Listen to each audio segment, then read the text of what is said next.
ಅದೇ ಒಂದು ಕೇಳ್ತೀನಿ ಸರ್ ನಿಮ್ಮನ್ನ, ಓಕೆನಾ? ಇಷ್ಟೆಲ್ಲ ಮಾಡ್ತಿರಲ್ಲ ಸರ್, ಎಲೆಕ್ಷನ್ಗೆ ಇದೆಲ್ಲ ಏನೋ ಪ್ರಚಾರಕ್ಕೆ ಹಣ ಖರ್ಚಾಗತ್ತಲ್ವಾ ಸರ್? ಹೌದು ಸರ್. ಆಗುತ್ತಲ್ವಾ ಸರ್? ಎಲ್ಲಿಂದ ಬರ್ತಿದೆ ಸರ್ ಅದು ಹಣ?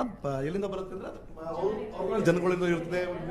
ಒಂದ್ ನಿಮಿಷ, ನಾನೊಬ್ಬ ಕಾರ್ಯಕರ್ತ, ನಾನೊಬ್ಬ ಸೀಟ್ ಕೊಟ್ರಿ, ನನಗೊಂದು ಟಿಕೆಟ್ ಕೊಟ್ರಿ, ನಾನು ಖರ್ಚು ಮಾಡ್ಬೇಕಲ್ಲ ಸರ್? ಹೌದು. ಎಷ್ಟು ಖರ್ಚು ಮಾಡ್ಬೋದು ಸರ್? ಹಾನೆಸ್ಟ್ ಆಗಿ ಮಾತಾಡೋಣ. ಹೌದೌದು. ಒಂದು MLA ಎಲೆಕ್ಷನ್ಗೆ ಎಷ್ಟು ಖರ್ಚಾಗತ್ತೆ ಸರ್ ಇವಾಗ? 10 ರಿಂದ 20. ಎಷ್ಟು? 10 ಒಂದಂಗಿತ್ತು ಯಾರು?